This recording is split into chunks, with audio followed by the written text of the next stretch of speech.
दिया है। मेरी उम्र 18 साल थी और मेरी 7 बहनें थी। मेरी शादी एक अच्छे खानदान में हुई थी।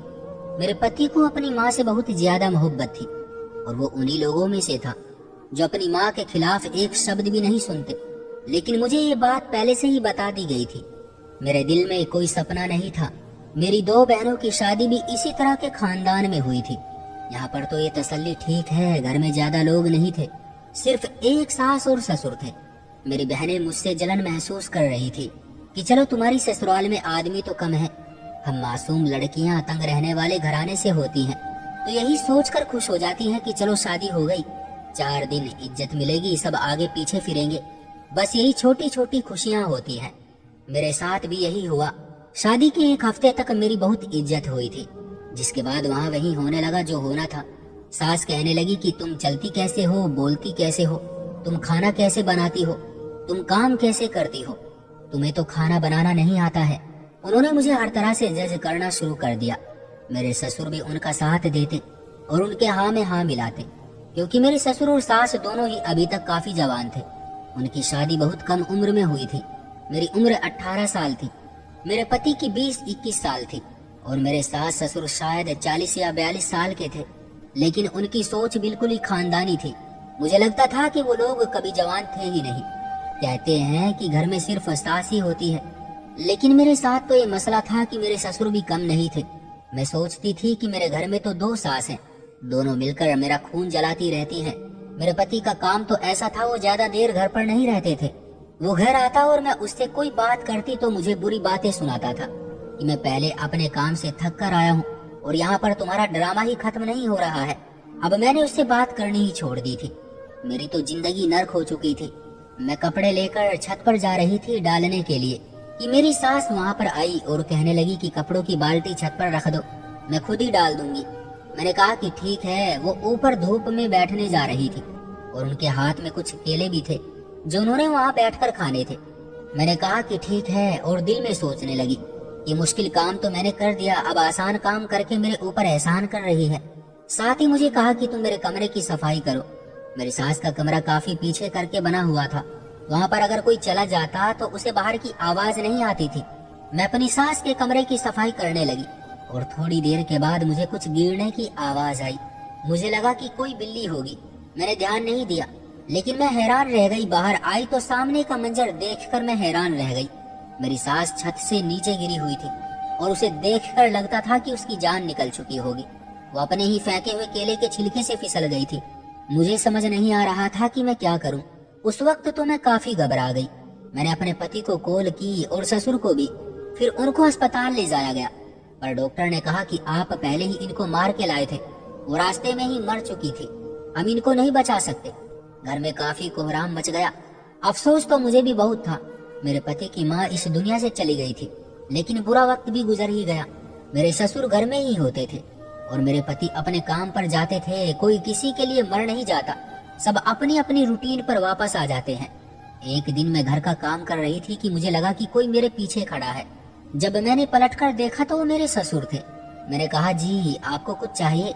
तो उन्होंने मेरी तरफ पानी का गिलास बढ़ाया और कहा कि कब से गर्मी में काम कर रही हो, ये घर बड़ा मनहूस है, यहाँ पर तुम्हारी सास मरी है, यही तुम भी ना काम करते करते मर जाओ, अपना ख्याल रखा करो, पानी पी लो। मुझे बहुत हैरानी हुई कि मेरे ससुर को मेरा इतना ख्याल कहाँ से आ गया कि वो मेरे लिए पानी लेकर आए हैं, वो भी खुद से ही। प्यास तो मुझे वाकई बहुत लग रही थी।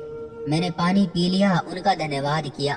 फिर सोचा कि शायद इंसानियत जाग गई होगी। आखिर मैं भी तो किसी की बेटी हूँ। किसी के घर से उसकी बेटी को लेकर आना बहुत बड़ी जिम्मेदारी होती है।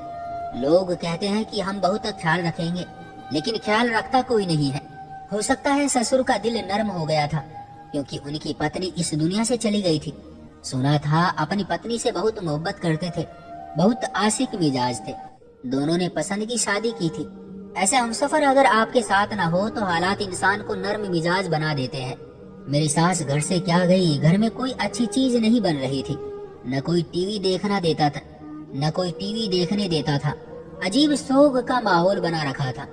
मैं गलती से टीवी देखने लगी तो मेरे पति ने मेरे साथ झगड़ा करना शुरू कर दिया, जबकि मेरी सास की मृत्यु को आज 3 हफ्ते हो चुके थे। लेकिन मैं भी खामोश हो गई और मैंने उनसे माफी मांगी। मैंने कहा कि माफ कर दो, ऐसे ही बैठी थी, दिल परेशान हो रहा था। उन्होंने कहा कि तुम्हें क्या पता हमारा दिल कितना परेशान हो रहा है, मेरी माँ दुनिया से चली गई है।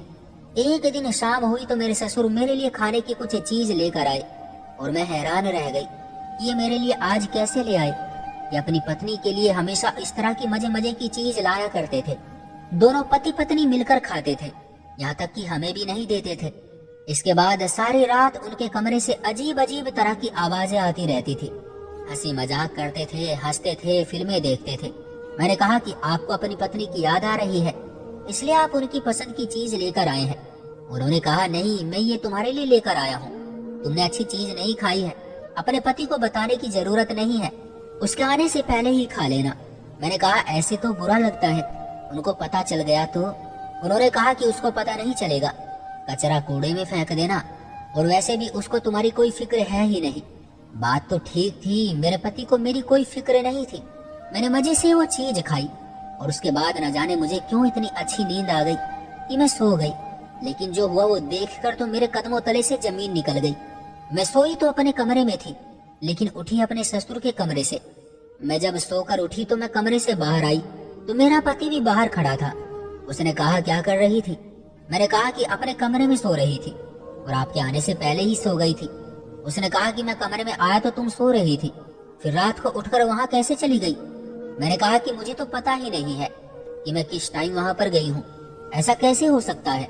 मेरे पति ने कहा कि अजीब अजीब तरह की हरकतें मत करो, जो कुछ होता है वो इंसान के करने से ही होता है, खुद ब खुद कुछ नहीं होता। मेरे ससुर ने कहा कि मैं जब सुबह उठा तो ये मेरे कमरे में सो रही थी। मैं तो चुपचाप बाहर आ गया, लेकिन पता नहीं क्या माजरा है, कोई बात नहीं, बच्ची है बेचारी, गलती हो गई होगी इससे, इसको डांटते क्यों हो?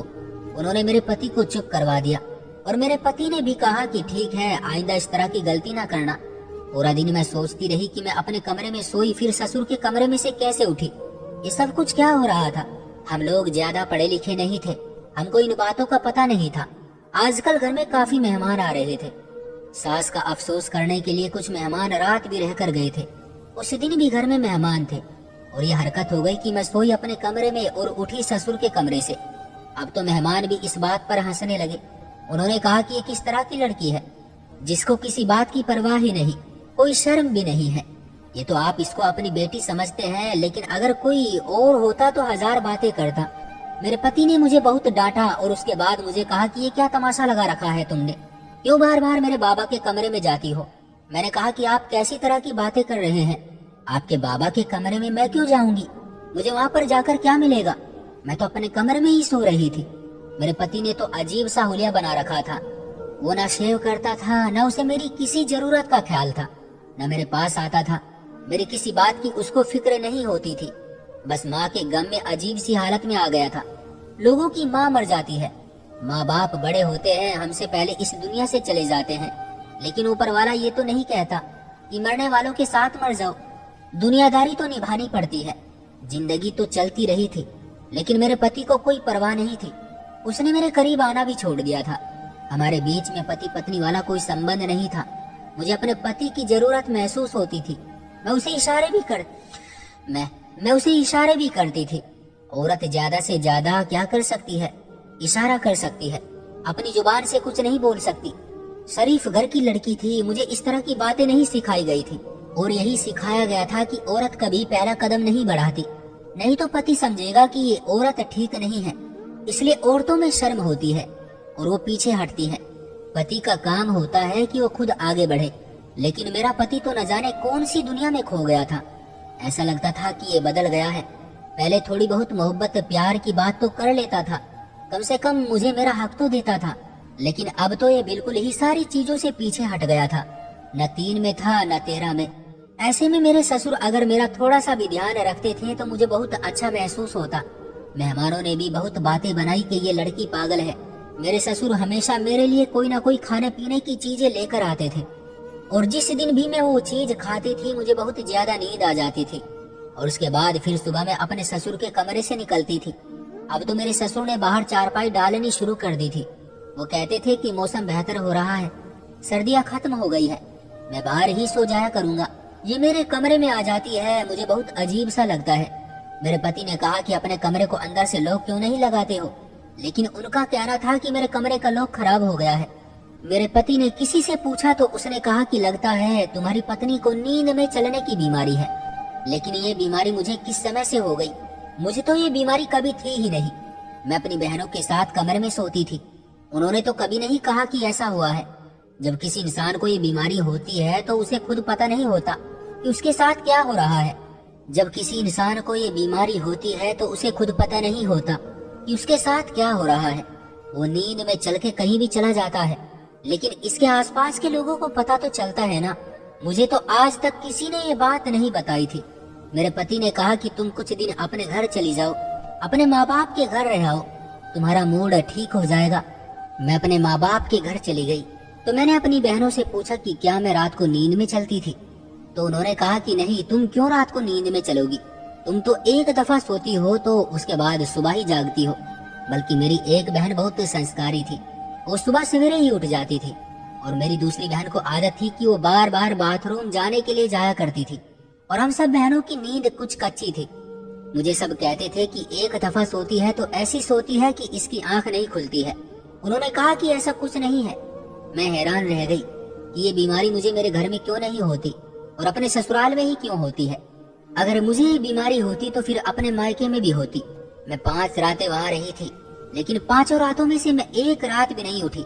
मैंने आकर ये बात अपने पति को बताई तो मेरे पति ने उल्टी बात कर दी। उसने कहा कि फिर तुम ही बताओ कि ये सब कुछ क्या है, तुम कोई चक्कर चला रही हो, मुझे क्या पता। मेरे पति को तो मेरी कोई परवाह ही नहीं थी। अब तो उसने मुझ पर इल्जाम लगाना शुरू कर दिया। मैं तो गुस्से में सोचने लगी कि अच्छा ही था, क्योंकि इल्जाम तो मुझ पर लग गया है, लेकिन मैं ऐसा नहीं कर सकती थी। मैं इस तरह की इंसान नहीं थी। दिन इसी तरह गुजरने लगे। मैंने अपने पति को भी उसके हाल पर छोड़ दिया। मेरा ससुर मेरा बहुत ख्याल रखता था और अब मुझे उनका ख्याल रखना अच्छा लगता था। हमारे घर में 7 बहनें थी। पापा ने कभी किसी एक बहन पर ज्यादा ध्यान नहीं दिया कि उसको बहुत प्यार दिया हो, लेकिन अब मेरे ससुर मेरा बहुत ख्याल रख रहे थे तो मुझे अच्छा लग रहा था। जाहिर वो मेरे बाबा की जगह थे। कभी मेरे लिए कोई खाने पीने की चीज ले आते थे, कभी कहते कि बेटी ज्यादा काम ना किया करो, थोड़ी देर बैठ जाओ, कभी खुद चाय बनाते और कहते कि आओ मिलकर चाय पीते हैं। मैंने उनसे एक दिन पूछ लिया कि जब माँ जी जिंदा थी तो आप मेरे से इतने अच्छे तरीके से बात नहीं करते थे। तो उन्होंने कहा कि मैं तो पहले से ही यही बात कहता हूँ कि अगर किसी की बेटी को लेकर आए हो तो उसके साथ अच्छा व्यवहार करो। लेकिन मेरी पत्नी बड़ी जालिम औरत थी। उसको खुश करने के लिए मैं तुम्हें डांट दिया करता था। उसे ये बात पसंद नहीं थी कि मैं तुम्हें ज्यादा मोहब्बत करूं या तुम्हारे लिए कोई चीज लेकर आऊं। मैं उसे पहले ही कहता था कि तुम बड़ी जालिम सास बनोगी, और वो मेरे साथ इस बात पर झगड़ा करती थी। बस कुछ औरतें होती हैं ऐसी। मेरी माँ ने इसका जीना हराम किया था। जब मेरी माँ इस दुनिया से चली गई तब जाकर उसको सुकून मिला था। जब उसकी शादी हुई तो उसको ज्यादा बातों का नहीं पता था, क्योंकि वो बहुत कम उम्र थी। मेरी पत्नी ने बहुत जुल्म बर्दाश्त किए। इंसान ऐसा ही है, अगर जुल्म बर्दाश्त करता है तो फिर खुद भी जालिम बन जाता है। लेकिन तुम बहुत अच्छी लड़की हो और मैं हमेशा तुम्हारा ख्याल रखूंगा। मैं तुम्हारे पति को समझाऊंगा। मुझे पता है उसका रवैया तुम्हारे साथ ठीक नहीं है। मेरी आंखों में आंसू आ गए और मैंने रोना शुरू कर दिया। और किसके सामने रोती? अपने घर वालों को मैंने ये बात बताई नहीं कि मेरी जिंदगी में क्या समस्या चल रही है। उन्होंने ही कहा था कि अपनी ससुराल की बातें हमें नहीं बताना, और छोटी मोटी बातें तो होती ही रहती हैं, और अपना घर बसाने के लिए बहुत कुछ बर्दाश्त करना पड़ता है। मेरे ससुर ने मुझे तसल्ली दी और मेरे सर पर हाथ रखा। उन्होंने कहा कि पागल रोती क्यों हो, मैं हूं ना यहाँ पर। मैं तुम्हारे पति को समझाऊंगा और तुम्हारा भी ख्याल रखूंगा। तुम्हें परेशान होने की जरूरत नहीं है। अब तो मैं भी अपने ससुर का बहुत ध्यान रखती थी और उनके लिए खाने पीने की चीजें बनाती थी और चाय बनाकर घंटों तक उनके साथ बैठकर बातें करती थी। मेरा पति घर आया और कहने लगा कि पति घर आया है, ससुर से फुर्सत मिल जाए तो पति को भी देख लो। मैंने कहा कि इस तरह की बातें किस अंदाज में कर रहे हो, इस तरह क्यों चिल्ला रहे हो? आपके बाबा की ही तो सेवा कर रही हूँ, आपको तो खुश होना चाहिए। उसने कहा कि ठीक है, थोड़ी सेवा मेरी भी कर लो। दिन इसी तरह गुजरने लगे। मैं बड़ी परेशान थी। मेरे ससुर का जो रवैया था वो मेरे पति का होना चाहिए था, और मेरे पति का जो रवैया था वो ससुर का होना चाहिए था। लेकिन यहाँ तो उल्टी गंगा बह रही थी। एक दिन मैं घर के काम कर रही थी, लेकिन मेरी तबीयत अचानक से बहुत खराब हो गई और मैं बेहोश हो गई। जब मुझे होश आया तो हमारी एक रिश्तेदार मेरे सर पर बैठी थी और इस तरह की बातें कर रही थी कि बधाई हो, ये तो खुशी की बात है क्योंकि मैं माँ बनने वाली थी। अभी मेरा पति घर पर नहीं था, लेकिन मेरे ससुर बहुत ज्यादा खुश थे, बहुत तो खुशियाँ मना रहे थे। मैं भी सोचने लगी कि मेरा पति जब घर आएगा तो उसे खुशखबरी सुनाऊंगी, तो वो बहुत ज्यादा खुश हो जाएगा। उस औरत ने कहा कि बेटा अब सब कुछ ठीक हो जाएगा, और अगर तुम्हें ऊपर वाले ने बेटी दी तो इसका नाम तुम अपनी सास के नाम पर रखना, उसकी कमी भी पूरी हो जाएगी। लेकिन ऐसा करने का मेरा कोई इरादा नहीं था, लेकिन फिलहाल मैं अपनी खुशी में बहुत ज्यादा खुश थी। मेरे ससुर ने मिठाई मंगवाई, सबका मुंह मीठा करवाया। वहाँ हमारे रिश्तेदार भी थे और उन्होंने मोहल्ले में भी मिठाई बंटवाई थी। रात हुई तो पति घर पर आया और उसे पता चला तो उसने पूछा कि आज मिठाई क्यों बंटवाई जा रही है। उसने कहा कि क्या खुशी की खबर है? कोई अच्छी खबर नहीं है, मेरी तो नौकरी भी खतरे में पड़ी हुई है। आप लोगों को क्या खुशी है जो आप लोग मिठाइयाँ बांट रहे हैं? मेरे ससुर ने पति को बताया कि अब तुमको परवाह करने की जरूरत नहीं है, क्योंकि अब तो तुम्हारे सारे मसले हल हो जाएंगे, क्योंकि तुम बाप बनने वाले हो। मुझे लगा कि मेरे पति कुछ तो कहेंगे, लेकिन वो चुप हो गए और अपने कमरे में चले गए। मेरे ससुर भी हैरान रह गए। जब मैं कमरे में गई तो मैंने कहा खुशी नहीं हुई। उसने कहा कि ये क्या मजाक लगा रखा है, ऐसी कोई बात ही नहीं है, तुम लोग मजाक कर रहे हो। मैंने कहा कि मजाक नहीं है, क्योंकि मैं तो अभी डॉक्टर से सब कुछ पूछ कर बैठी हूँ, आप किस तरह की बातें कर रहे हैं? मेरे पति ने कहा कि ये मजाक ही हो सकता है। मेरे पति की शक्ल से लग रहा था कि जैसे वो बिल्कुल ही मुकर गए थे, लेकिन वो ये कैसे कह सकता था कि उसका नहीं है? अगर उसका नहीं था तो फिर किसका था? उसे यही टाइम मिला था मजाक करने के लिए। मैंने ये बात अपने ससुर को बताई तो उन्होंने एक अजीब सी बात कही। उन्होंने कहा कि अपने पति को छोड़ो और अपनी खुशी में खुश रहो, मैं हूं ना तुम्हारे साथ। लेकिन वो ऐसी बातें कैसे कर सकते थे? मैं ऐसे खुश कैसे रह सकती थी? इसके रवैये से कैसे बेपरवाह हो सकती थी? उस दिन मेरा मूड बहुत खराब था। मेरे ससुर मेरे लिए कुछ खाने को लाए थे और अभी 5 मिनट ही हुए थे कि कुछ ऐसा हुआ कि मैं हैरान रह गई। मैंने महसूस किया कि मेरे ससुर मुझे उठाकर अपने कमरे में ले जाना चाहते थे। शायद समझ रहे थे कि मैं बेहोश हूँ। मैंने जोर डाल दिया। मेरा पति भी जाग गया और उसने भी ये सब देख लिया। मेरे ससुर घबरा गए और फिर जो कहानी सामने आई वो बर्दाश्त से बाहर थी। मेरे ससुर जब मेरे लिए कोई खाने की चीज लाते थे उसमें नींद की दवा मिला देते थे, जिसको खाकर मैं बेहोश हो जाती थी, और वो मुझे उठाकर अपने कमरे में ले जाते थे। ये बच्चा भी उनका ही था। साथ ही मेरे पति के कान भी भरते रहते थे मेरे खिलाफ, तभी वो मुझसे दूर हो गए थे। मैं तो हैरान रह गई, कदमों तले से जमीन निकल गई। मेरा पति भी हैरान रह गया। ससुर को पुलिस के हवाले कर दिया।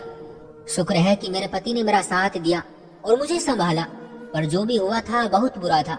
मैं मर जाना चाहती थी। ससुर जेल से निकले तो कभी घर नहीं आए। अब मेरे पति का रवैया मेरे साथ ठीक है, पर अब जिंदगी जैसी नहीं लगती है। तो दोस्तों, ये थी हमारी आज की कहानी। आपका क्या कहना है इस कहानी के बारे में? कमेंट करके हमें ज़रूर बताएं। वीडियो को लाइक कर दीजिए और चैनल को सब्सक्राइब करके घंटी को दबाकर ऑल पर सेट कर लीजिए, ताकि आने वाले वीडियो आपको तुरंत मिले। मुझे दीजिए अगली वीडियो तक इजाज़त, तब तक के लिए धन्यवाद।